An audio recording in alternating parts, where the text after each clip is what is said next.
जय गुरु जी, शुक्राना गुरु जी, अनंतम शुक्राना।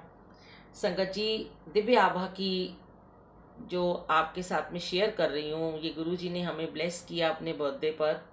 और दिव्य आभा गुरु जी का ग्रंथ है, हिंदी में है इसका संस्करण। आपके साथ शेयर करते हुए हमें बहुत खुशी हो रही है कि गुरु जी ने इस काबिल समझा।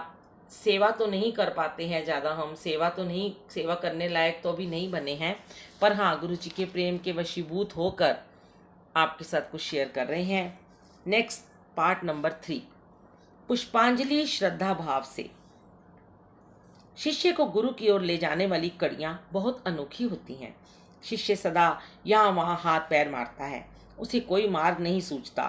वह स्वयं आगे बढ़ने में भी असमर्थ है, किंतु गुरु भौतिक रूप से उसके समक्ष ना होकर उसका मार्गदर्शन करते रहते हैं। गुरु इस प्रकार उसके पथ प्रदर्शक और गंतव्य दोनों ही हैं। यह कठिन पर्वतारोहण के समान है और गुरु पर विश्वास बनाए रखकर ही हम शिखर पर पहुंचने का सामर्थ्य प्राप्त कर सकते हैं। इस संबंध में सबसे अधिक आवश्यकता विश्वास और श्रद्धा की है। यदि आप गुरु पर शंका करेंगे तो आप अपने पैर पर स्वयं कुल्हाड़ी मार लेंगे। आपकी यात्रा तो प्रारंभ होने से पहले ही समाप्त हो जाएगी। भले ही शिष्य को अपने गुरु के लिए अपने मन में स्थिर विश्वास स्थापित करने में कठिनाई हो, गुरु इस कार्य में भी उसकी सहायता करते हैं। गुरु को केंद्र बिंदु मानकर अनुयायी के लिए आवश्यक है कि वे अपनी समस्त शंकाएं मन से निकाल दें। गौतम बुद्ध ने भी कहा था कि जिस प्रकार स्वर्ण को परखने के लिए उसे अग्नि में जलाया कांटा रगड़ा जाता है, उसी प्रकार मुझे स्वीकार करने से पहले अच्छी तरह से परख लो। मेरे लिए अपने मन में केवल आदर भाव रखकर मुझे स्वीकार करने की भूल ना करो। प्रारंभ में अपने गुरु स्वामी के लिए मन में ऐसा संशय का भाव होता है। उनके गुरु ने एक बार बताया कि धन के लिए उनके मन में कभी कोई भाव उत्पन्न नहीं होता। संशय की समाप्ति पर शिष्य अपने गुरु के पास आदर भाव से जा सकता है। अपने आध्यात्मिक प्रशिक्षक के साथ उसके संबंध प्रगाढ़ हो जाते हैं। ये ध्यान रखने योग्य है कि गुरु अवसर आने पर अपने भक्त को अवश्य परखते हैं। एक किंवदंती है, सिंह परिवार का एक शावक अपने परिवार से अलग हो गया और भेड़ों के साथ रहने लगा। धीरे धीरे उसका स्वभाव भी भेड़ों की भांति हो गया। वे दहाड़ लगाना भूलकर उनकी भांति में मिलाने का प्रयास करने लगा। एक दिन अचानक एक शेर ये देखकर चकित रह गया। उसने शावक को पकड़कर झिंझोड़ा और दहाड़ कर बोला, तुम्हें क्या हुआ है? तुम भेड़ों की तरह व्यवहार क्यों कर रहे हो?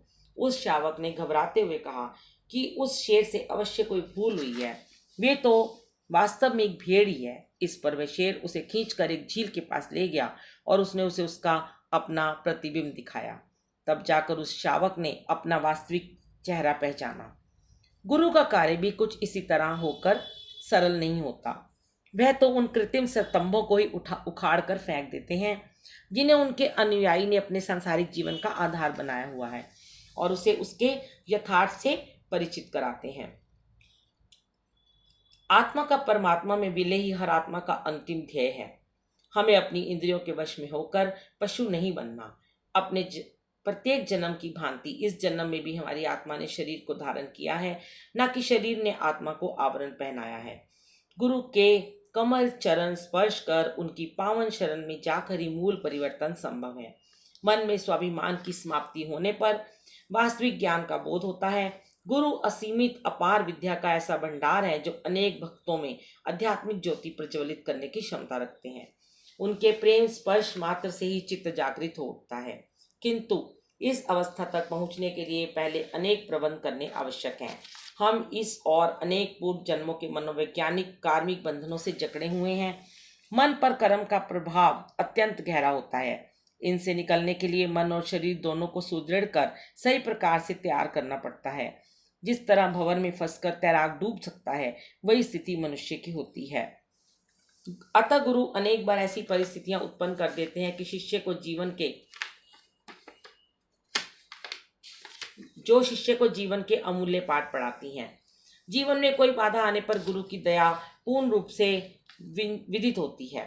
अनेक अवसरों पर शिष्य के आत्मिक विकास की बाधा को दूर करने के लिए गुरु उसके कर्मों को अपने ऊपर अंतरित कर लेते हैं और इस प्रकार उसके वह कर्म फल नष्ट कर देते हैं।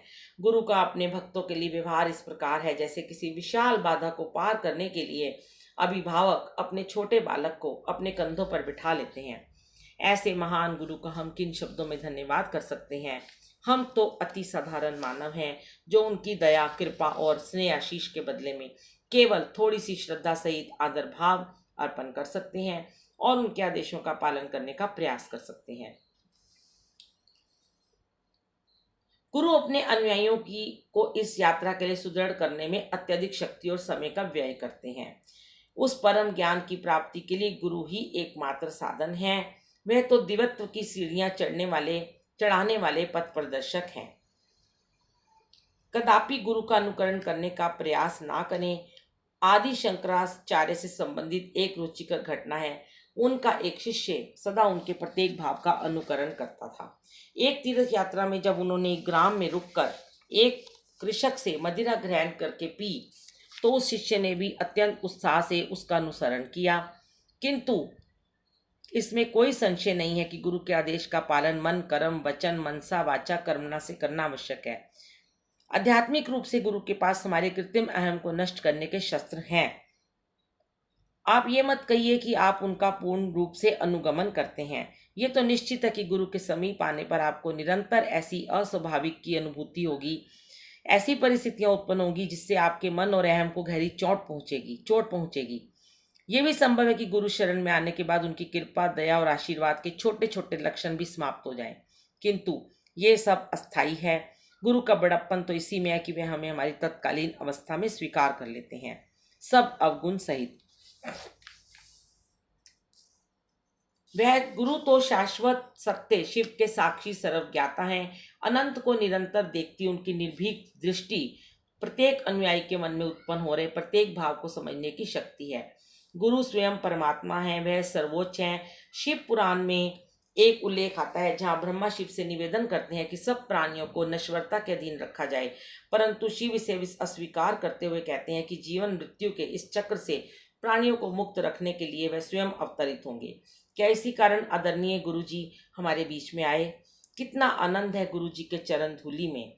गुरु करुणा तुम और मुझ पर बनी रहे, उनकी कृपा वर्षा हम ना समझों पर रहे, उनकी ऊर्जा से प्रभारित हो हम उनके चरणों में सदैव बसे। जय गुरु जी, शुक्राना गुरु जी।